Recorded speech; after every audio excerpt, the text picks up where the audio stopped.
Sony vient tout juste d'annoncer ce qui pourrait être l'une des évolutions technologiques majeures sur son segment des téléviseurs LCD.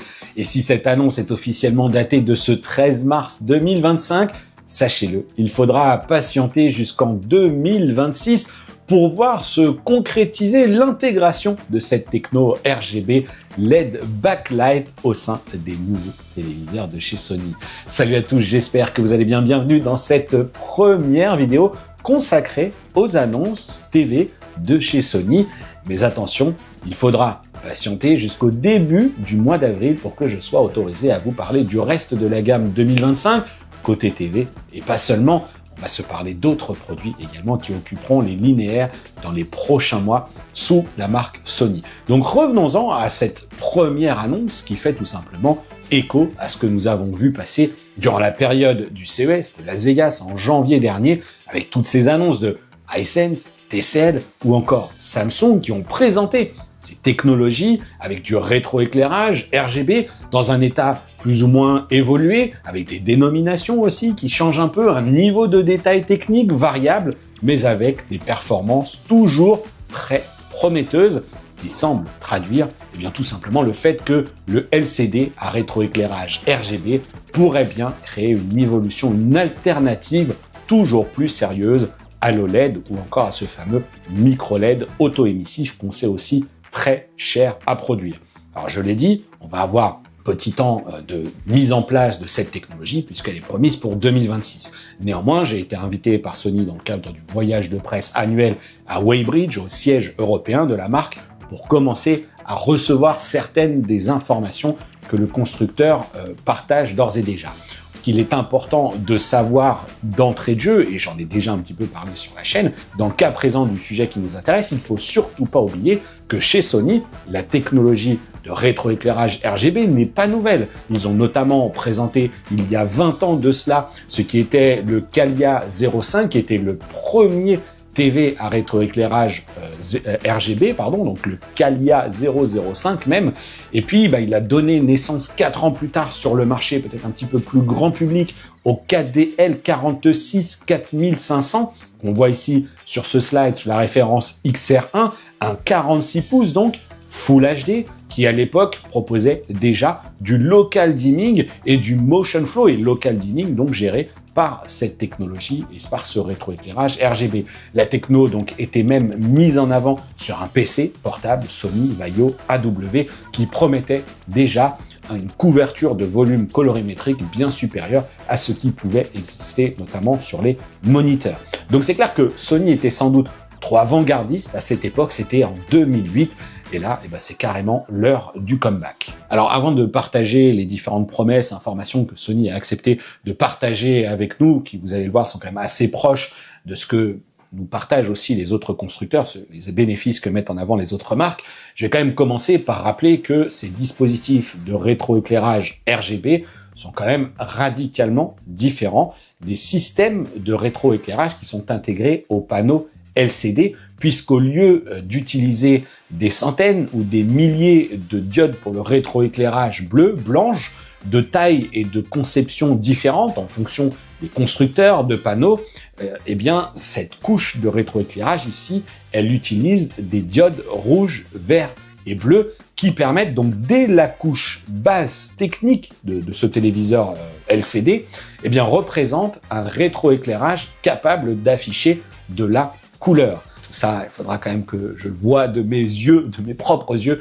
pour vraiment être capable de comprendre et d'interpréter et surtout de juger de la précision de ce rétroéclairage, mais j'y reviendrai. Donc retour cette fois-ci sur ces annonces de Sony à Weybridge où la présentation a démarré, sans surprise, par un rappel des bénéfices de la technologie qui comprend tout ce que je viens de vous dire à l'instant, mais qui se traduit aussi par la levée peut-être de certaines limitations des technologies alternatives et concurrentes. la techno RGB LED sera l'occasion, dans un premier temps, d'améliorer la reproduction du volume couleur, mais aussi la pureté des couleurs. Là aussi, c'est quelque chose où on sait que les technologies White OLED et QD-OLED dans leur dernière génération, et on sait aussi que, comme je le disais, LG Display, Samsung Display travaillent à faire progresser la chose, tout comme d'ailleurs des variantes de la technologie LCD progressent en matière de colorimétrie, de contraste et d'angle de vision. Et bien entendu, il ne faut pas oublier que de son côté aussi, l'OLED évolue sur la partie luminosité, mais un OLED qui, vous le savez, reste quand même difficile d'accès sur l'aspect budget. C'est pas toujours donné à tout le monde, a fortiori lorsqu'on souhaite aller côtoyer quand on souhaite acheter de très très grande taille, et c'est un point qui est clairement mis en avant. C'est le prix parfois très élevé, voire même exorbitant de ces TV lorsqu'on commence à se rapprocher de 77, 83 pouces, etc. Même s'il y a des choses qui évoluent dans le sens, dès qu'on veut de la performance technique et de la très grande taille, l'OLED, ça reste quelque chose de globalement plus cher que le LCD. Ce qui ne veut pas dire que ce dont on va se parler ici va être particulièrement abordable. Donc si les avantages évoqués par le porte-parole de chez Sony sont naturellement à vérifier, il insiste sur le fait que le rétroéclairage RGB va définitivement permettre d'atteindre des volumes couleurs supérieurs à ce qui existe aujourd'hui et des pics de luminosité plus élevés grâce à une maîtrise plus pointue encore de ce fameux rétroéclairage. La balance qu'il est possible de faire entre les zones sombres de l'image et les zones lumineuses, comprenez la gestion électrique au sein du TV, serait l'un des atouts majeurs de cette techno. Et on sait aussi d'ailleurs que c'était l'un des points poussés par Sony dans le choix du lancement et de l'intégration de son propre dispositif de rétroéclairage, baptisé XR Backlight Master Drive, au sein du téléviseur Sony Bravia 9. Téléviseur LCD mini LED haut de gamme, pour lequel vous avez d'ailleurs un test sur la chaîne qui, clairement, en matière de luminosité, bat bon nombre de records. Mais maîtriser la lumière, donc, c'est aussi maîtriser les contrastes, maîtriser les couleurs, produire des images toujours plus précises. Si on en croit les propos de Sony, qui encore une fois rejoignent toutes les promesses qui ont pu être faites par les différentes marques qui ont présenté cette technologie depuis le mois de janvier avec le CES de Las Vegas, on insiste aussi sur le fait que ces évolutions doivent se faire dans le respect de la précision du volume couleur, le respect des couleurs, d'une image qui ne souffrira d'ailleurs pas de défaut d'uniformité, ou qui serait du coup contrainte par des angles de vision qui deviendraient plus étroits que ce que l'on a actuellement sur le marché. Et c'est là que vous allez me dire, ouais, alors attends, tu nous as parlé de trucs volume couleur supérieur, pic de luminosité supérieur, etc. Mais qu'est-ce que ça donne côté chiffres? Sony promet couverture couleur de 99% de l'espace colorimétrique du DCI-P3, là-dessus pas trop de difficultés, et 90% de l'espace colorimétrique BT2020, là où l'actuel QD-OLED et White OLED d'ailleurs de 4e génération pourrait ne pas dépasser les 85% en 2025.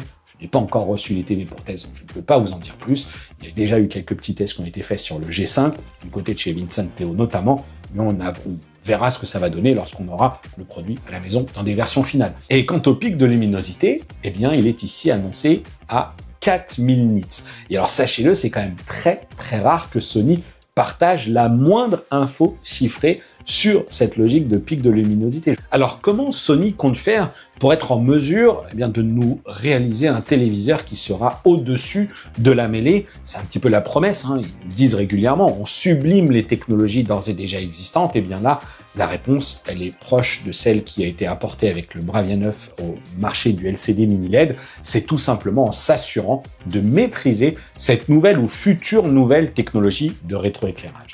À l'image du XR Backlight Master Drive, que j'ai évoqué de nombreuses fois jusqu'ici avec ce fameux Bravia 9, vous l'aurez sans doute compris, les prochaines références qui seront dotées de ce système de rétroéclairage en 2026 embarqueront un équivalent de ce XR Backlight Master Drive à la sauce RGB. C'est pour ça que j'ai décidé, Sony n'a absolument rien validé là-dessus, j'ai un petit peu décidé de le baptiser comme ça, XR Backlight Master Drive LED RGB. Voilà, c'est peut-être une dénomination que vous m'entendrez prononcer, mais sachez qu'il n'y a rien d'officiel là-dedans. Néanmoins, on sait que c'est quelque chose qui va combiner les bénéfices structurels de cette techno aux performances du traitement Sony Bravia XR, donc le chipset Mediatek en l'occurrence, qui nous est en plus décrit avec une nouvelle couche que vous voyez ici dans cette présentation qui est appelée New IC. Alors j'ai posé la question à Sony, de quoi s'agit-il ici? Et en fait, on a d'une part la partie Bravia XR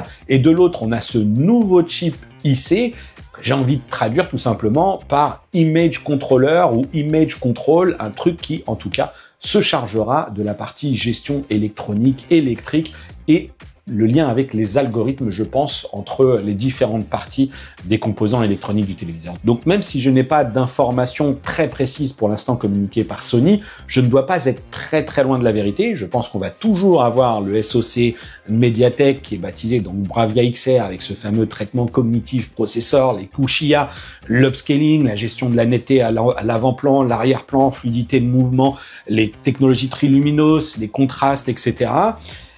Et on aura en plus, eh bien, visiblement, nouvelle puce, nouvelle partie hardware, peut-être, en tout cas quelque chose qui va être ce fameux New IC qui va prendre en charge cette fois-ci, eh bien, cette portion du rétroéclairage. Et on sait aussi que ces fameux XR Backlight Master Drive, ils avaient aussi des nouveaux contrôleurs qui étaient déployés par les équipes notamment professionnelles de chez Sony. Donc c'est en tout cas la promesse d'établir un socle technique qui permettra de repousser les limites techniques, y compris dans le futur pour la technologie. C'est un petit peu comme ça. C'est vraiment, Sony nous a dit, on est en train d'établir le cahier des charges d'une plateforme déploiement 2026 pour une pérennité sur plusieurs années, même si, comme vous l'avez vu, tout ça, c'est une histoire qui remonte à plusieurs années. Je le rappelle, 2004, 2008, et puis ensuite, Sony nous a dit, de toute façon, on a toujours travaillé sur nos technologies de rétroéclairage. Donc pour ma part, je pense vraiment que ces dernières années, pour Sony, il y a eu une forme de prise de conscience, ou en tout cas une envie peut-être de se détacher de certains fournisseurs, de rejoindre peut-être une expertise maison, ou en tout cas d'intégrer de l'expertise maison, de reprendre la main sur certains sujets. Et c'est pourquoi plutôt que de toquer à la porte de gens comme TCL et de prendre une solution intégrale, finalement ils se sont dit ok, je vais plutôt opter pour une solution avec de l'OpenCL, et puis je vais y greffer mon système de rétroéclairage, quitte à non pas repartir de zéro, mais quitte à montrer que des efforts restent à faire. C'est le cas du Bravia 9, et ça sera peut-être le cas du XR Backlight Master Drive RGB. Je vous le dis, c'est un peu comme ça que j'ai envie de l'appeler. Peut-être que en 2026, l'année 1 de la réalisation de ce truc-là, nécessitera d'évoluer, mais en tout cas, sur le papier, on a une promesse de reproduction des couleurs et aussi de la luminance, d'ailleurs, des couleurs, que ce soit sur la partie contraste, luminosité du blanc, luminosité des couleurs, etc., et l'amélioration que cela devrait apporter aux angles de vision, c'est quelque chose que le constructeur a vraiment mis en avant. Et d'ailleurs, la barre est même placée assez haute par le constructeur qui évoque une technologie capable de rivaliser avec le QD-OLED. Bien, il est vrai que pour Sony comme pour les autres d'ailleurs, en tout cas pour l'instant, l'état actuel des choses, eh bien c'est bien belles promesses qu'on nous fait là, mais pour lesquelles il convient de garder en tête que ce sera chez Sony en 2026, retour à cette technologie, et que d'ici là, les travaux qui vont être menés sur le segment du Pro et le segment du grand public avec le Bravia 9 et cette technologie mini LED, qui, je vous le rappelle aussi, profite d'une gestion de la diode sur 22 bits, c'était notamment une des évolutions. TCL, quand ils disent « ouais, on gère sur 16 bits, on gère sur 12 bits, etc. » Tous les constructeurs ne communiquent pas là-dessus. Sony avait dit gestion de la diode sur 22 bits. Eh bien, toute cette expertise que Sony va acquérir dans ces différents milieux, ça va leur permettre, en tout cas sur le papier, de faire évoluer la technologie d'ici là. Donc maintenant, il nous faut tout simplement patienter pour voir les premières images. Alors, je sais qu'il existe, on a dit chez Sony, un prototype au Japon. Je sais aussi qu'un voyage a été organisé avec une poignée de chanceux en Europe qui, je l'espère, ont pu apprécier notamment l'énorme chance qu'ils avaient d'avoir en plus accès aux ingénieurs, ce qui dans mon cas à Weybridge était possible, mais dans une forme de rush. Et puis surtout, on a bien senti que le RGB est quand même un projet assez lointain. Je vous rappelle qu'on avait la gamme 2025 à découvrir sur place. Et moi, à l'heure où j'enregistre ma vidéo, je ne sais pas encore de quoi il est question, qu'est-ce qu'ils ont vu, à quoi ils ont eu accès. Mais il est évident que je vais suivre ça, notamment sur une chaîne qui fait référence, et d'autres, je pense notamment à Vincent Théo, pour voir quelles sont les interrogations qu'il s'est posées, quelles sont les informations complémentaires qu'on peut avoir, et puis aussi quelles sont les diagonales d'images que Sony imagine, parce que je vous ai parlé de technologie, mais je vous ai pas dit sur quelle diagonale d'écran ça pourrait être porté, parce que j'ai pas l'information. Pour l'instant, la seule chose, entre guillemets, un peu précise qui nous a été communiquée, c'est que cette technologie, elle débarquera sur de très larges diagonales de téléviseurs, donc je pense qu'on peut tout simplement se parler de modèles de 85 pouces et plus. Voilà, je pense qu'on va être peut-être 75 pour la plus petite taille, on verra, mais en tout cas, je pense qu'on devrait avoir au moins du 85. De mon côté, je me pose encore des questions, néanmoins, sur cette gestion de ces diodes RGB, que j'espère trouver aussi, pourquoi pas dans les vidéos qui seront publiées là très prochainement par les confrères. C'est que ceux qui ont eu la chance d'aller au Japon, est-ce qu'ils ont eu aussi la chance d'analyser certains contenus? Parce que ce que Sony, en effet, communique comme étant l'avenir de la technologie du LED, avec ce fameux LED RGB, eh bien, je note aussi sur le communiqué qu'on n'a pas d'informations quant à la taille des diodes elles-mêmes. Autrement dit, on ne parle pas ici de mini LED RGB ou micro LED RGB comme chez d'autres constructeurs. Donc à part l'animation au début de la conférence de presse où on voit qu'on a les diodes bleues qui passent au RVB, rien ne me permet d'imaginer la composition du système de rétroéclairage. Alors vous en doutez, j'ai posé la question à Sony, qui, je le rappelle, historiquement, encore une fois, ne communique pas les valeurs de luminosité, le nombre de diodes, le nombre de zones dans les TV. Là, le fait qu'il nous ait dit que ça serait du 4000 nits sans pic, c'est clairement une info presque inédite pour du Sony.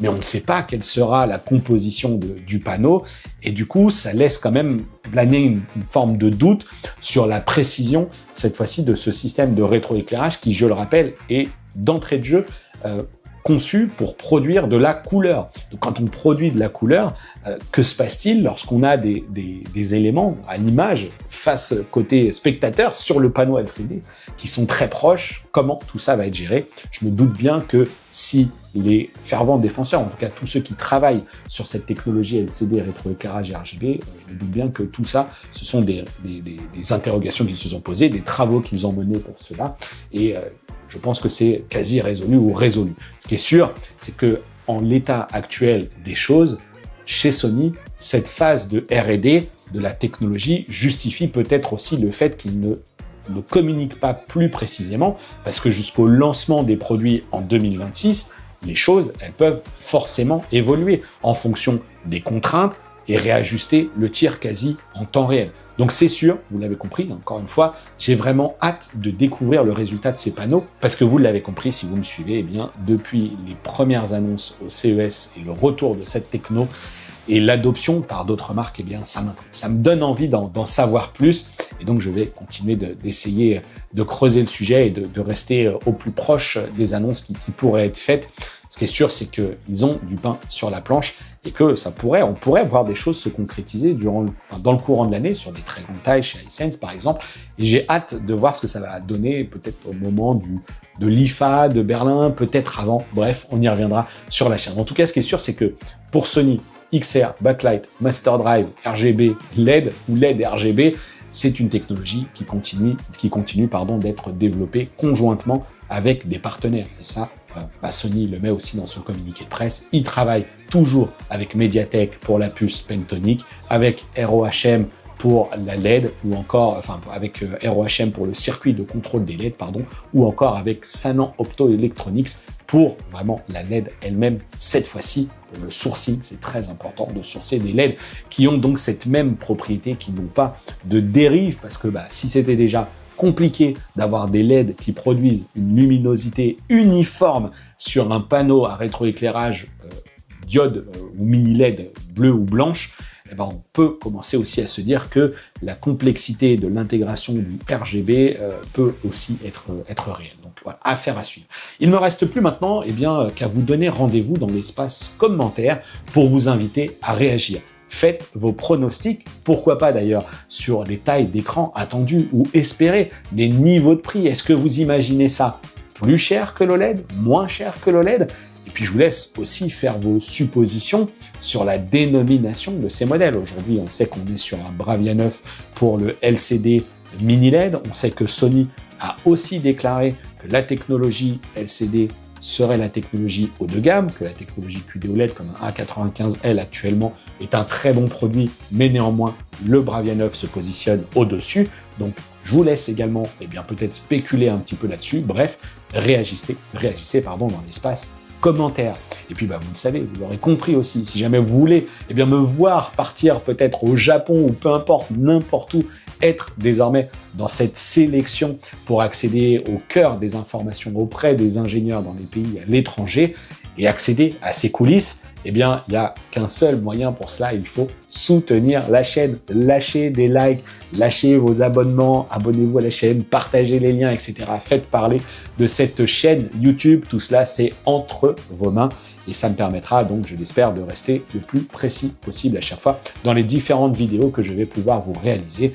Même si ici encore pour ce sujet RGB LED chez Sony, on est encore à l'an N-1, donc il faudra vraiment attendre 2026 et j'espère quand même qu'on verra des choses évoquées. Peut-être un proto d'ailleurs à l'IFA, ce serait peut-être l'occasion de voir redébarquer Sony à l'IFA de Berlin, qui est le salon qu'ils ont quitté maintenant depuis quelques années. Peut-être que du coup on verra une version prototype de ce téléviseur sur le salon et ce serait intéressant, ce serait un très intéressant.